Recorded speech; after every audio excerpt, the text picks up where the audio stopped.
that is some tasty tap water, straight out of the faucet at the Seymour Center.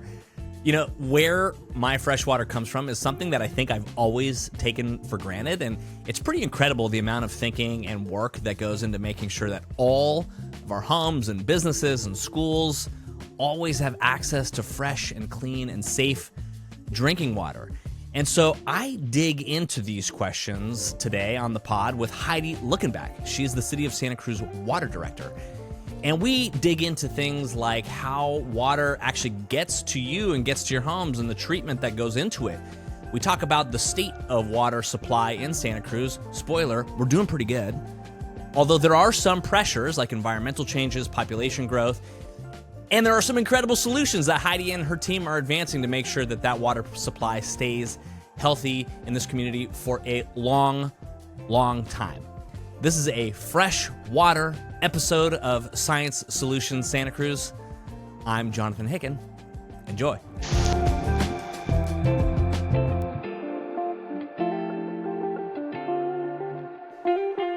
In the studio today, I have Heidi Luckenbach, Director of the City of Santa Cruz Water Department. Hello, Heidi. Hello, Jonathan. Thanks for coming in. Thank you for having me. You know, water is one of these things, you know, you'd think I work at an ocean-related center, but fresh water is one of those things that personally just absolutely fires me up. And it's something I think about all the time. And it's something that I know I take for granted. And I have like my whole life, turning on the faucet, turning on the shower, and there's water there. Yes. So when did you also take it for granted? And if so, when did that sort of change for you? I have probably always taken it for granted, and I think I still do take it for granted. I think the difference now is that I have a better understanding and appreciation for what goes into allowing people to take it for granted. What is that? Where does that appreciation come from? Just the experience in working for and managing a water utility and seeing all facets and knowing that regardless of what happens, we're going to have to work through it and ensure that we can get water to people. You're now the director of this department, but I know you've been there for decades now. Yes. So how does one, like, where did that passion start for you? And how did you get into this work to begin with? Yeah, I was a civil engineering major in school, civil engineering is very broad. I think for me, it just emphasized that I do like working in the utility industry. So regardless, is it water, is it wastewater, is it refuse? I enjoyed that aspect of civil engineering. I worked in the private sector before here and in solid waste. And I've been here again, like you said, for 30 years. And I started as an engineer in the water department and then just worked my way up over the last 30 years. I think my passion lies not just in water utilities, but also public service. Having been in it for 30 years, I think no matter what, I would have found some career that brought me to public service. What does a water engineer actually do? What do they do? Well, they can do different things depending upon where they work. At the City of Santa Cruz, a water engineer can help a customer get a water service connection. They can help a builder figure out some of their plumbing needs. They report out on fire service adequacy. We also design water mains. We inspect the construction of water mains. We support the design and construction of all of our infrastructure, like Knoll Creek Dam, the Graham Hill Water Treatment Plant, all of our tanks and pump stations. So it can be really broad. These are some landmarks that you probably think about every single day, but even as someone who's interested in water, those are some pieces of infrastructure that are new to me in this moment. I mean, honestly, like you said the word water main, and that seems so basic, but what is that? Sure, maybe I can even walk you through the whole water system. Please, let's do it. So the City of Santa Cruz Water Department is broader than the city. We serve out to 41st Avenue, and we provide some services up the coast for agricultural use. We collect water only on this side of the Santa Cruz Mountains, which is to say we have no lifeline, if you will, to agencies over the hill or water supplies over the hill. And that's unique, right? Because it's unique. Mm-hmm. Other counties or other municipalities in California are kind of importing water, exporting water, but we don't do that. We don't do that, and it's not as unique in this area, in this region, the city of Santa Cruz, Soquel Creek Water District, Scotts Valley Water District, San Lorenzo Valley, we're all in that same situation, collecting and using only the water that comes from the sky on this side of the hill. Yeah. And when you say this side of the hill, it's like literally when the rain falls, if it runs down the mountain towards the ocean, That's right. we can capture it. That's right. And if it goes the other way, then what? It's like Santa Clara That's right. County or something like that? Yes. And for the other agencies that I mentioned, they're all groundwater. And so the rain is falling on this side of the hill. It's saturating. It's restoring the groundwater basin, and then they remove it from the groundwater basin. And we're different in that we're not pulling from the ground as much in Santa Cruz? That's right. We are different. So going back to our water supplies, we have Loch Lomond, which is on Newell Creek. We have several flowing sources, San Lorenzo River, Laguna Creek, Majors Creek up the coast. And the big one is the San Lorenzo River. Right. We take water directly from the San Lorenzo River, and we're able to divert it when the flows are high up to Loch Lomond Reservoir to make sure that Loch Lomond Reservoir is full. So, okay, when you say divert it, like how does that even work? We have two diversions. They're small dams and small pump stations. Thank you for that question. And we can, when we're allowed to, in terms of our water rights, we can operate the system where we divert or move the water from the San Lorenzo River, for example, up to Loch Lomond Reservoir, or we can take it from the San Lorenzo River to the Graham Hill Water Treatment Plant and treat it for use by our customers. Okay. Yeah. So you were kind of like laying out the whole infrastructure scene, and I just went down a couple of rabbit holes with you. But let's get back to that. Yeah. So lay out the rest of kind of how it all works for us here. Yeah. So what I just described is all of our surface water supplies, and we do have some groundwater in the Live Oak area because we serve out to 41st Avenue. In Live Oak, we currently have 4 groundwater wells. And somewhere in the summer, late summer, we turn that system on because our flowing sources are diminishing because we've been using them. It's not raining.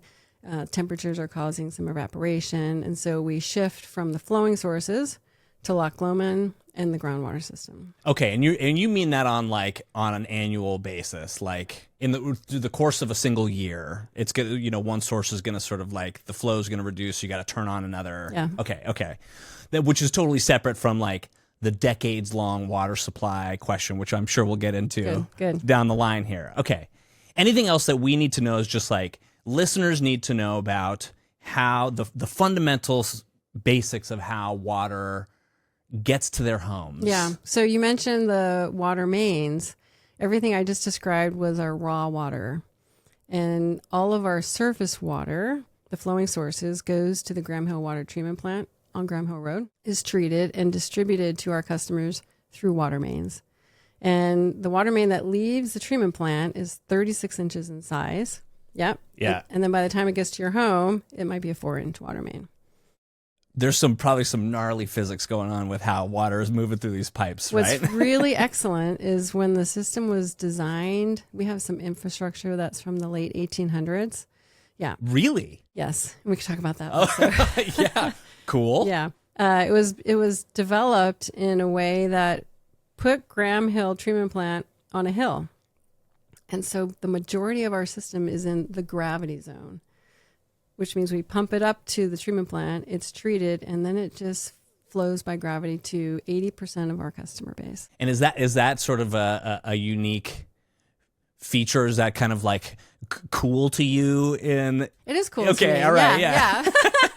Because it means that we're using less energy to serve most of our customers. Cool. Yeah, neat. We're totally water independent, and you are like pulling all sorts of levers. You got different supplies. You got different needs, different customer bases, all that stuff. And if I'm not mistaken, the per capita water usage in Santa Cruz is amongst the lowest in the state. Correct. Is that right? That's correct. How did we get there? We got there for a couple of reasons. The state has regulations, and they continue to have regulations requiring agencies to reduce overall water demand because as a state, we need to reduce because we don't have as much flowing sources statewide. Locally, we do recognize that we are a bit of an island, And we don't have that lifeline, and recognizing that what we have here is all we have. And the more we can reduce our demand on those flowing sources or water use, the better. I would say, too, it's really a philosophy in this community. This community is across the board very conservation minded. We also have a really nice climate for conserving water, right? And we have the lot sizes that facilitate lower outdoor use. And just for some perspective, we have a per capita, so each person on average in our service area uses 40 gallons per person per day. Statewide, it's above 100. So it is a big difference. I would say, too, if we're thinking about Los Angeles, it's a very different situation. Climate's different. Lots are different. It's a very, we're not necessarily comparing apples to apples. Well, I mean, but why though, right? I mean, because people are people, and certainly the climate's different and the circumstances are different, but is their water usage higher than ours? Yes. And what are the factors that would sort of set us up to use less, versus what LA is using, for example? I think it's lifestyle. Okay. Lifestyle. I grew up in Southern California, and the lifestyle, perhaps because of the climate, was very go outside, go in a swimming pool, run on grass, play on a grass tennis court, and that all requires water. The climate's a huge driver, and people use water a lot for cooling. Now, has that conservation mindset that you were talking about in Santa Cruz, has that changed in any way in the 30 years you've been a part of this conversation? No. I think what has changed is our understanding of how to conserve in terms of replacing our grass. What are alternatives to grass as a landscape tool? What are alternatives to swimming pools? So all of those things we've been helping people, and we've had incentive programs over the years to help people remove grass and replace it, remove old toilets, old washing machines. So I think it's our understanding of how to better conserve. I think the population has been ready. What's occurring to me now is that part of the way that I'm sure that you're able to do your work and the way your finances and the money that's flowing into you comes from paying customers like me and our listeners, right? Yep. So in a situation where we're actually doing such a good job of using less, that means less, I would assume that means less revenue coming in to the department. Like, how do you balance that? Like, those seem like diametrically opposed. They are. That's a really great question, because we only sell water, and the less water you sell, the less revenue you collect. And I think the other thing folks don't realize is that about 80% of our costs are fixed, right? It's treatment, it's chemicals, it's people, it's buildings, it's lighting. And so we have to collect enough for that. So we have very little margin to reduce our costs very much. That being said, we're always trying to reduce our costs, the cost of, keeping the lights on, if you will, but also the cost of new water supplies. One of the things we're really looking into, and we can talk more about it when we talk about supply augmentation, is regional partnerships. I do think that that's going to be a really important thing to pursue, both in terms of supply reliability, but also in terms of financial sustainability. Yeah, you just gestured at this, this setup on the table. I probably should have started the conversation by acknowledging. Those of you who are just listening, we have this game set up on the table, which Heidi and I are gonna talk about in a few minutes here. And if you're watching, you've probably been wondering what this bright thing on the table is. So it's a game. We will talk about that in just a minute here. But so this collaboration with other water districts is becoming, or I don't know over what time scale, but it has become an important part of the calculation, huh? Yeah, it's a really important part. And as I mentioned before, all the agencies in this region also rely on the water that comes from the sky on this side of the hill. So we've always collaborated, and that collaboration is just increasing moving forward. So you've been here 30 years. You've seen us go through periods of drought and through periods of, wet seasons and super dry seasons. What are you planning for? Like, what are some of the challenges or the opportunities that you see facing this community in this region as it relates to water in, say, the next 5, 10, 15 years? Mm-hmm. One tool that we don't have anymore when a drought comes, and droughts will continue to come, is conservation. When the city customer was using, I think I mentioned they now use about 40 gallons per person per day. So if you have a household of 3, you're using about 120 inside. In the past, let's say that household was using 300. The conservation has been so successful. Now that you're using 40 gallons per person per day, when there's a drought and come to you and ask you, you need to curtail or reduce your water use by 50%, your eyes get big like that. Yeah. I was just thinking, like, how would I do that? How would you do that? Yeah. And honestly, I'm like, on the fly here, I'm trying to think, like, where probably I have a bunch of indoor plants. So, like, it pains me to say this, but it would be like that might be the first thing that goes is watering my indoor plants. But if we really start doing that math, yeah. And I don't know about you, but I maybe water my plants 3 gallons a week. Yeah, that's about right. Yeah, Flush 5 a maybe. toilet Yeah, is maybe 1. Okay. So it gets really challenging for people to do. So that's a tool that we don't have anymore in our toolbox for managing through a drought. And it's not that, I think what I'm understanding is it's not that we're not willing. It's not that we wouldn't participate if we could. It's just that we have already done such a good job of conserving that there's just not a lot left. There's no more room. No more room. Huh. Okay. No more room. We have a really cool graphic that we maintain, and it maps population growth in our service area. So going out to 41st Avenue, and demand, which is a surrogate for how much our customers use. And we use the same amount now, system-wide, as we did in about the mid-1970s. Wow. So 50 years later. 50 years later. The total water usage is about the same. About the same. And what was the population difference? The population started at about 60,000 service area-wide. Yep, service area. City. Yeah. And now we're at about 90, 95. Okay, so 50% growth in population. Yeah. And a flat water use. That's kind of an incredible accomplishment. It's an incredible accomplishment. And we're looking down the barrel of more population growth, right? Yeah. I mean, we're expecting more, the housing's already going in and that there's going to be more coming. Mm-hmm. So what can we maintain that flat? We can? How do we do that? So just a little bit more about that chart. Yeah. The other thing that you see is every time we have a drought, 1976, 77, 82 to 84, there's this sharp drop because, like I talked about, there was belt tightening to be had, and then they stayed there. So people stopped watering their plants for a period of time, but then they stopped watering their plants. Yeah, and then it would go up a little bit, and then the next drought, and it dropped. So there's this really interesting visual of watching people through a chart reduce their demand. Now, 2020 to 2025, and we just finished a study that puts us out to 2050, the demand is basically flat. We're at about 2,800 million gallons a year. I know that's a crazy number, but 2,800 million. Yes, okay. 2.8 billion. Billion, correct. Okay. And in 50 years, we'll be at about 3 billion.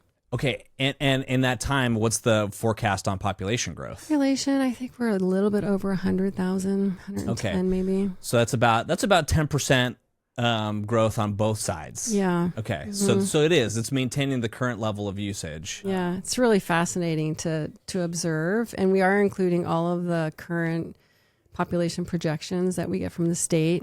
So all of the current growth that we're seeing and all of the contemplated growth is factored into our analysis. So it's pretty accurate.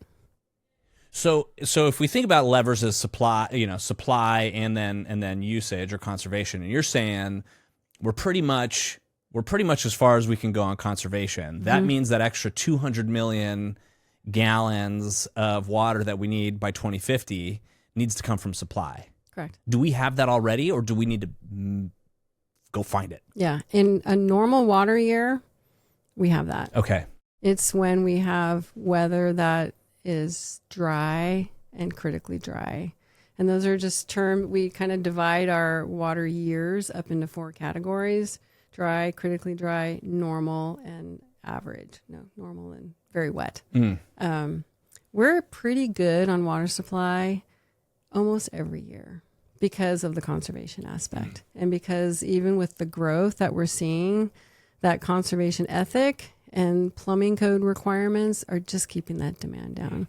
But with some pretty sophisticated climate modeling that we've been doing, you can see future droughts where our flowing sources will just not be sufficient to meet the current demand.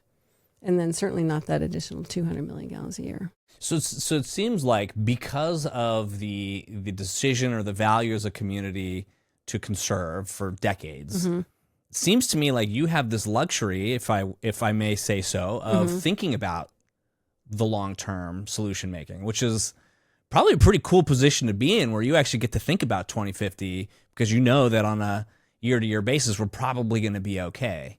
So what are some of these long-term solutions that you're thinking about that would help us weather an unusually dry period? I would qualify though what you said about being pretty comfortable.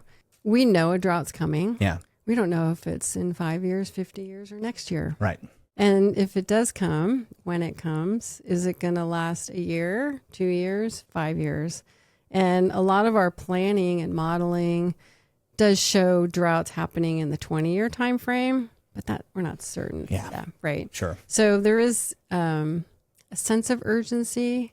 And I think what's interesting in the water supply planning world is you don't always feel climate change or realize climate change. It's certainly not, I think, as a customer.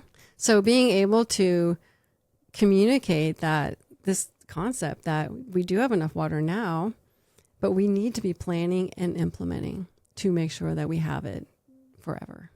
Yeah, so I hear you, right? It's like we're doing a great job, but the risk of something extreme happening is there, and it could happen whenever. So we need to be ready for that on the short term as well. Yeah. Okay.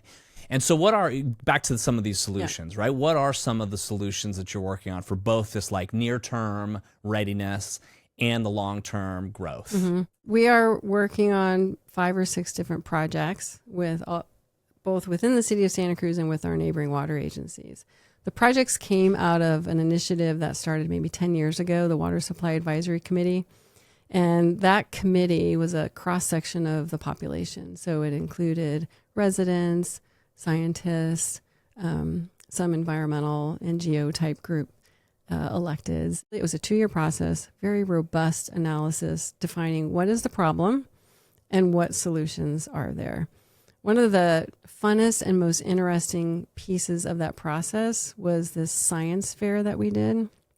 And we used the Civic Auditorium, and we invited the community to come with their ideas. And we had 100 people come and share their ideas of water supply augmentation. Everything from cloud seeding to planting more redwoods because redwoods drop, fog collectors type thing. And then the Water Supply Advisory Committee grappled with all of those. We did cost-benefit analysis around some of them, and we came up with a set of 5. Conservation, interties or water transfers, desalination, recycled water, and aquifer storage and recovery. Those are the 5 that we're continuing to pursue. All right, let's go down each of those. What do each of those mean, and sort of what are the implications of implementing each of those? So the first was the interties or water transfers. Water transfers. Okay, what is that? So the city again has 90% of its water coming from flowing sources. And water transfers is recognizing that the city's population or customers can't always utilize all that water. So there's opportunity for us to treat the water and send it to our neighbors. That's a water transfer. And if we were to do that to meet their demands, they could, because I said earlier, they all use groundwater. They could not use their groundwater and restore the basin. And then when we need it in a drought, send that water back. Exactly. Cool. Yeah. Cool. Yeah. Now, do the capability to do that already exist, or like, are there pipes that are connecting these different districts? Like, are we ready to do that, or what would keep us from doing that? We are getting ready to do that. Okay. We have a couple big projects in the works and a couple on the horizon. Our Graham Hill water treatment plant, our only surface water treatment plant, is needed to do ASR, Aquifer Storage and Recovery, and water transfers, because we would be not only increasing the volume of water to treat, to send out of the service area, but we also are recognizing that we would want to maybe treat water in a storm. And if you can imagine the color of the water when there's a storm, we want to be able to treat that. And the current treatment plant doesn't have that sophisticated technology. So in other words, like if we were to start transferring water in that situation, we'd be transferring dirty water. Well, we're no. Okay. We don't want to do that. No, we would only send treated water out of our service area. But in order to treat the water, we need a more robust water treatment plant. I see. So we need a bigger, better, stronger treatment plant. That's right. Okay. Yeah. Got it. So that one is actually going to go to construction in January. Oh, no kidding. A very exciting project. Fantastic. Yeah. And how long will that project take? It's a 3-year project. Okay, so it's a big one. It's a big one. And the interesting and challenging aspect of that is that's the only surface water treatment plant we have. So it's changing your tire while you're riding your bicycle. I was just thinking, like, is this going to impact how water is going to flow through our region over the next 3 years? We are making plans so that doesn't happen. Okay. But it's going to rely on some of these other projects like water transfers. We are currently transferring water to Soquel Creek Water District, and they're adjacent to us on 41st Avenue. Yeah. Because we want to make sure that if something happens at the Graham Hill Water Treatment Plant, we have alternatives to go to.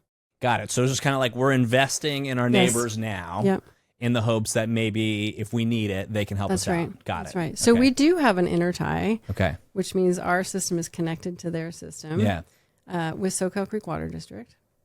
We are constructing one currently with Scotts Valley Water District. Okay. And that one's a really interesting one because that project will connect San Lorenzo Valley Water District, which is northwest of Scotts Valley, all the way down through Soquel Creek Water District, Central Water District. All those water agencies will be connected, which is really a comforting concept, knowing that emergencies will happen. You have many partners that you can turn to. Yeah, maybe another day we could talk about why that wasn't built in historically to begin with, but we don't have the time for that right now. Can I touch on that super quickly? Sure. Please, go ahead. Because we had applied when I first started, so 25 years ago, for a grant with the state of California because they recognize that you need to be connected so that you can support each other in a drought. And funding ran out. And connections were constructed, but this one was not. And so 25 years later, funding comes up again, and we apply for it, and we get it. We partner with Scotts Valley Water District, and we've made that final connection. Well, congratulations. Yeah, and getting that going. You know, if you haven't visited the Seymour Marine Discovery Center at UC Santa Cruz in a while, or ever, you really should come visit us. We are right on the bluffs of the beautiful Monterey Bay, with an aquarium full of local species and a bunch of hands-on science exhibits that help you understand what's happening in our ocean and along our coast. We are connecting the incredible research happening at UC Santa Cruz with real-world solutions for our coastal community. We don't want science to just sit on a shelf. We want it to shape decisions, inspire kids, and help our community feel equipped to act. So if you care about the future of our ocean and our coastal community, or you just want to experience a place that makes you feel a little more connected to it, come visit us at the Seymour Marine Discovery Center. Science Solutions, Santa Cruz. Okay, so we've gotten interties, the connectivity, that's one solution, and that makes sense. Like if the more we're connected, the more we can sort of adapt to the changes and the needs of each, specific region. So that's one. You mentioned aquifer storage and recovery? Yeah. ASR? Yeah. So we had Andy Fisher on the podcast a couple of weeks ago, and so he was talking about aquifer, sort of like groundwater recharge down in the Pajaro Valley. But can you explain what is an aquifer and what does it look like to store water in an aquifer? Just let's start there. Yeah. An aquifer, in an overly simplified definition, is a reservoir below ground. Okay. Some of Andy Fisher's work is surface spreading, and we have ideas of doing that here, which is to say you have excess stormwater, you put it in a very large area, and you allow it to seep into the ground. And we have a few spots in our service area and Scotts Valley Water District service area where we may do that. The challenge with that is you need a lot of space, and you need to make sure that when you're seeping into the ground, it's going to the underground reservoir you intend it to go to. Interesting. Yeah, because water is going to do what it's going to do once it's underground. Yeah. It could run out into a creek. It could just sit there. It could go into a different aquifer. And some of our wells are 800 feet deep. So you need to make sure that you get the water where you need it to go. So ASR, Aquifer Storage and Recovery, allows us to get it where we need it to go. How? By connecting the distribution system. So we treat the raw water through the Graham Hill treatment plant. It goes through our water mains, and the water mains are then connected to our well system. I don't know that I mentioned that in the Live Oak area we have 4 groundwater. You did, okay. yeah. So currently they're designed and operate only in extraction. In other words, they just take water out, treat it out there in Live Oak, and then put it into the distribution system. What ASR does is reverses it. Takes treated water from the Graham Hill treatment plant and puts it into the well so that you're filling that underground reservoir and it's fuller than it would have otherwise naturally been. And then in a drought, you can take it out. And so it's just kind of like, all right, we've got excess water. We're doing, maybe it's a wet year. We've got some water. We treated it. We're going to put it in the ground and just kind of leave it there until we need it. Yep. And will it reliably stay there? Oh, what a great question. We have 2 basins that we function in. One is in Live Oak. It's called the Santa Cruz Mid-County Groundwater Basin. And one is in Scotts Valley. It's called the Santa Margarita Groundwater Basin. As you can imagine, the one near the coast is less like a bowl than the one in Scotts Valley. And what that means is I like the idea of the underground reservoir because it looks like a bowl. This one looks like a bowl that's kind of tipped over. Exactly. Sure. And it's flowing out to sea. And so there's a strategy there around how much you put in, keeping the seawater out, and how much you take out. Very different operating strategy than the bowl. And the little seawater dynamic you just referred to, we'll often call that saltwater intrusion, right? So as we pull water out of the aquifer, it kind of pulls the seawater in, or it can. Yeah. So there's this balance. You got to keep water in there, keep the seawater out. Right. But it's there, and you want to extract it at some point in an emergency. Okay, so one of the solutions on the table is to pump more water to store it in these aquifers for a rainy day. Although that metaphor doesn't quite work here on a dry rainy day. Yeah. Okay. All right. So we've got the inner ties. We've got aquifer storage. What are the other solutions? And I'm gesturing to these because these are the cards that are the solutions on the table here. Right. The other 2 are recycled water, which has a couple different forms, and desalination. Okay. And we're not actively pursuing either of them, but there was a strong recognition with the WASAC, the Water Supply Advisory Committee, that we don't know the impacts of climate change. We've modeled it. We can make some good decisions around it, but what if it's different? And what if our surface waters aren't there? So recycled water using treated wastewater and desalination, of course, using seawater were left on the table for a longer term consideration. Recycled water is interesting because you can do a couple different things with recycled water. You can treat it, and no matter what you're doing with recycled water, it's advanced treated. Basically, when you get it through a treatment process, it's water. It's only water. It's H2O. So it's very, very pure. You can also put it in the ground, like an ASR project. It's a little bit of a different operating strategy, but you can also use highly treated wastewater to restore a groundwater basin and store it there for future use. You can also direct potable. Direct potable means you're highly treating the water and you're putting it right into those water mains. For right into our faucets or into our showers or whatever.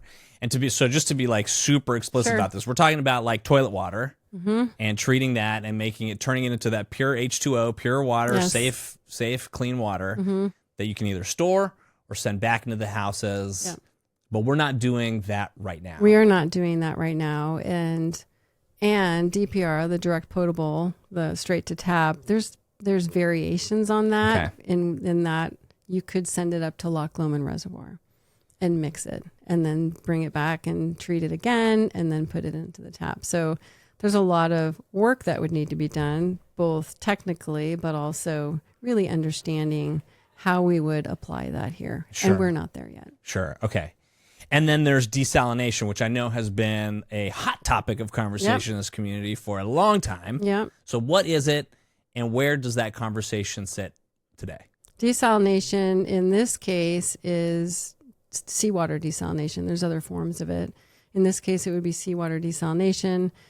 We would take water from the ocean, treat it, and that would go directly into a water main or drinking water system. We got to a place 10 years ago where we had maybe a 50% design concept ready to go before that got paused.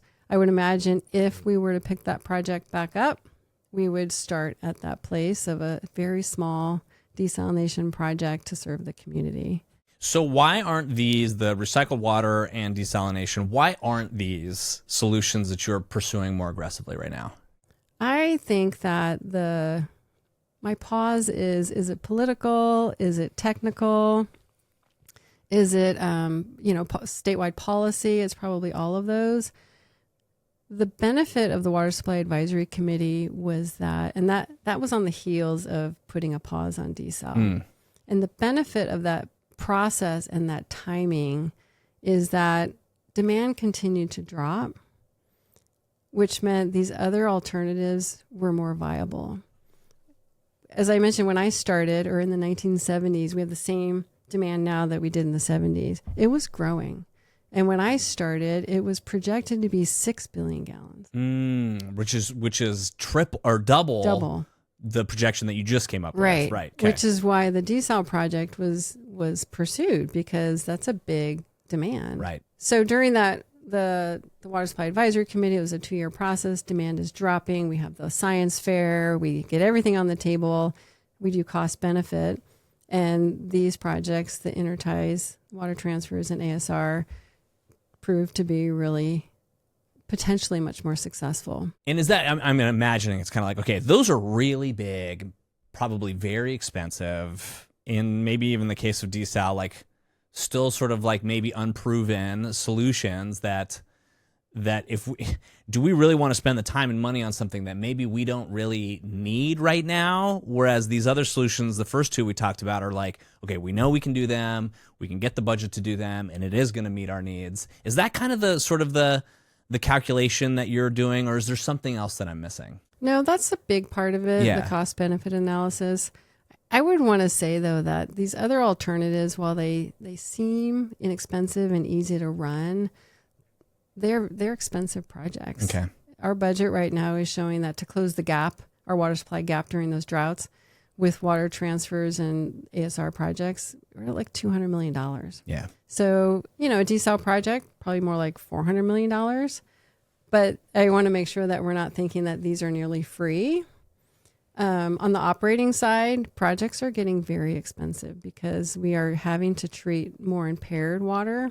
We're so fortunate in Santa Cruz. We have very pristine water. But all water is used many times, and we have to treat for that to very high regulatory standards, and that requires energy, and energy is expensive. Is energy and water kind of, again, forecasting out to 2050 and beyond? Is there any reason to believe that energy might become an obstacle for us? I think that before it becomes an obstacle, we get really creative. And there's a lot of really creative technologies with wind and wave, not just solar. And so I think that before it gets to that place, we would be exploring these other opportunities that are used elsewhere. Okay. Well, way back at the beginning of the conversation, when we were talking about Santa Cruz doing such a good job of conserving and have a culture of conservation here, a lot of that, I have to imagine, has to do with, the city and other partners who are doing water work, doing a great job of communicating with the public about what we're dealing with. Yeah. And that work has not ended. We have to keep doing that work. And so on the table in front of us, we have Aqua Cruz, which is a game that you have developed for this community to understand the exact kind of conversation that we've been having here. Right. So tell us a little bit about this. That's right. And maybe we might even pull a few cards here. Okay. Aqua Cruz, the water challenge, was created, and I cannot take credit for this because it was the brainchild of my water commission. who's an advisory body to the city council, and recognizing that the Water Supply Advisory Committee was 10 years ago. We don't talk a lot about water like we started the conversation in Santa Cruz. We don't talk about water. And we wanted to make sure that it kind of remained a little bit top of mind for people, at least a little bit. And also recognizing that as we begin to construct and implement some of these projects, people could be hearing about them, and we want them to know, where did this come from? How did this get on the table? How much is this going to cost? So on and so forth. So the Water Commission, having heard all of those stories, said, let's do a game. And it's a really nice complement to all of the outreach we do anyway. We do a newsletter. I don't know if you get it. We do one once a month. We do one twice a year. We have many public meetings folks can come to, but thinking that this would be a really fun, interactive way to not only help people understand this aspect of a public utility, but have conversations amongst themselves, which I think is really a very powerful benefit of this game. So it's not me standing up and telling people all about this. It's them having that conversation amongst themselves. What's cool, and actually, I mean, I know that Tiffany Wise West, also at the city, has also created games. So I like shout out to the city for just creating a bunch of games, because it makes these conversations much more fun. And I know that one of the powers of developing a game is that you kind of put people in the decision making mindset that you and your team are kind of like having to face every day. And so tell us a little bit about how this game actually works. Sure. It's a blend of Monopoly and Chutes and Ladders, where you get a what is that, a player piece, and they're all native species to the region. We've got an otter, a whale, a hawk, and a redwood tree here. It's a salmon. Oh, it's a purple salmon. Oh my gosh, you're right.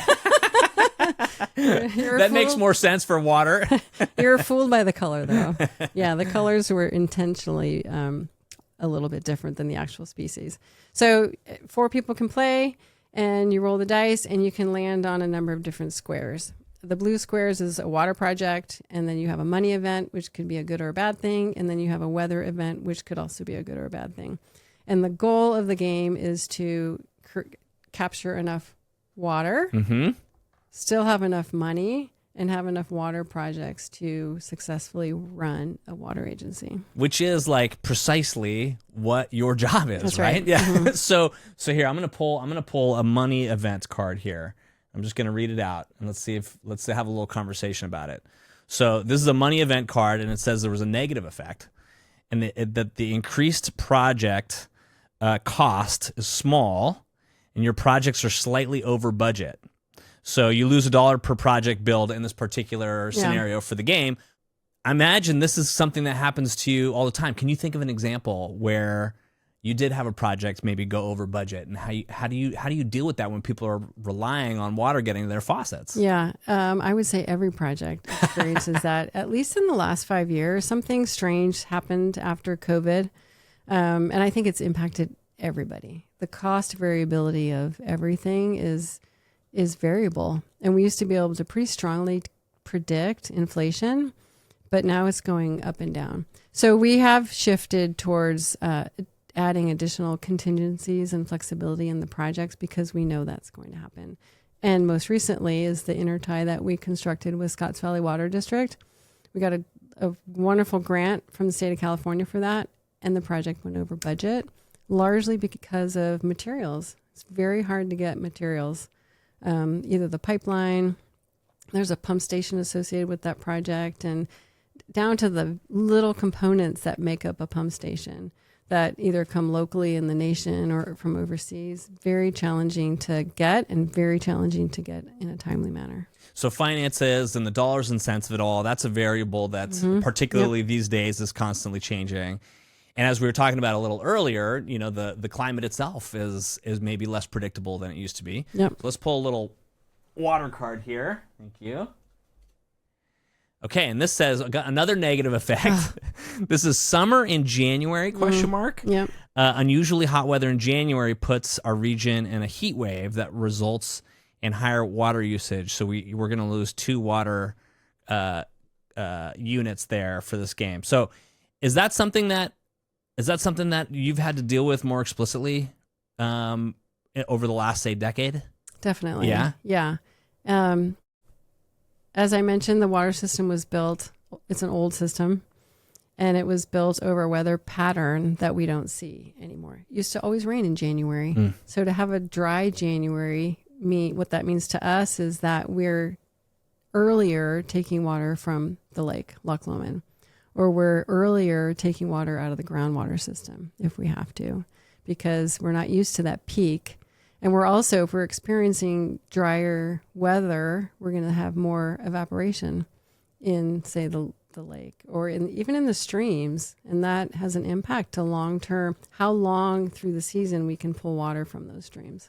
And I can imagine even more necessary with something like a summer in January, that having the ties with the neighbors and having these groundwater wells nice and full become that much more important, because you probably have to be making those decisions on like a week-to-week basis in some cases, right? Yeah. Even day-to-day. Day-to-day. Yeah. What we haven't talked about is our habitat conservation plans. And we have it's an anadromous salmonid habitat conservation plan that we just certified with our council last year. And coupled with that are modifications to our water rights. And the water rights are what we have with the state of California to allow us to take water, divert water from our flowing sources. And it prescribes when, how much, and at what rate we can take the water. They're very constraining. And sometimes it can be on a day-to-day basis. That their numbers or their prescription might change? Yeah. Okay. Now, we're in control of it. We have the recipe book, if you will. So depending upon the season, how much it's rained, how much is in the particular stream, we have the playbook on, therefore, how much can we take out. But this is happening day-to-day with our operators. And it's happening on every source with our operators. So, about turning knobs, that's happening every day. So, and you said anadromous salmonid; those are coho salmon and steelhead trout, correct? Right, in our watershed, correct? And so, those water rights, the prescription that California is handing down, is that partly for conservation purposes for those fish? That's right. So there's enough water in the streams for those fish. Yes. And that is, I know that's a conversation that's happening throughout the states, right? Water for conserving salmonids versus, agriculture versus like household use. Yeah. And we're dealing with that on a smaller scale in Santa Cruz, in the city of Santa Cruz, or at least in the service area. And those decisions are coming day to day, huh? The operational decisions. Yeah. Wow. But back to we call it the HCP. The Habitat Conservation Plan. Okay. Yeah. And we have 3, but this is the big one for us because this is the one that's impacting our flowing sources. And it was a big commitment of this community. And going back to that conservation ethic, this is what the community believes in doing, right? We moved here to be in the redwoods and to see the otters and to play in the ocean. So the commitment that we made through the HCP is, I think, really reflective of the community values, saying we want water supply and we want to make sure that our habitat is as robust as we can make it. Something that has become so clear to me and on this show and through conversations with people like you is that, sometimes I think even myself, I'm probably guilty of this, of thinking of utilities as almost like a private company, right? And it's kind of like, oh, they're controlling my water, right? But at the end of the day, this is democracy, right? This is like public action. And in some ways, you are bound by what the community wants to see. And 100%. If we care about conservation, you gotta figure that out. That's right. In service of this community. And so I don't know. I think there's something beautiful about that. I imagine very, very challenging at times. And sometimes we all roll our eyes at these committees and these plans that take years and stuff. But that's what we got to do if we want to hear from real people. And it does take time. It takes a lot of time. And I was thinking when you were talking about the community making these choices and commitments, it is a fine balance between what we need to be doing for health and safety, what the community wants us to be doing, and then what all the regulatory impacts are on how we do our job. So it really is a balancing act. And I guess I'm hoping too that the game can help shed light on all of that, but also demystify who we are. We're not a private utility. We're accessible. We want to have these conversations with people to help them understand what we grapple, and all of us grapple with every day to make sure we're having a robust water supply. And I mean, there's something empowering about it too, because once we have the opportunity to learn and in a fun way, like a game like this, then when we make our voices heard about what we want, we've got a little bit more context for what's going on, so we can make our opinions known in a more informed way, which I think benefits everybody. So thank you for developing this. Where can listeners find this? How can we play? We have a number of public events that we are hosting. We are going to plan at least one more in August. Longer term, we will be having a box set at the Lyndon Nelson Center, at the new library, and then potentially here at the Seymour Center. I think so. I think so. And we will share all these dates in the show notes and Wonderful. On all the socials and stuff. So we'll make sure to get that out. Thank you. Heidi, is there anything that we didn't get to today that you want to make sure we hit before we wrap up? I just really appreciate the opportunity to be here. I think the work that the city is doing, the work that the utilities are doing is great. And I know people are busy, but the more that we can share with the community, the better. And hoping people feel free to get on our website or reach out and have conversations about what we do. Well, thank you for all that you do, and thank you for being here today. Thank you very much. All right, that does it for the pod. Thank you to Heidi for coming on the program today, and thank you to your whole team, and frankly, all of the people at all of the water districts in the region for your hard work in making sure that we always have fresh water available to us night and day. We're also very, very grateful. Thank you to Jennifer Murray from Miller Maxfield, which is a local strategic communications and public affairs firm, who set up the conversation between Heidi and I today. Thank you, Jennifer. Thank you, as always, to Edith Belmont for editing, Carrie Goodbar for production, Valerie Situ for distribution and socials. Thank you for listening. We'll see you next time.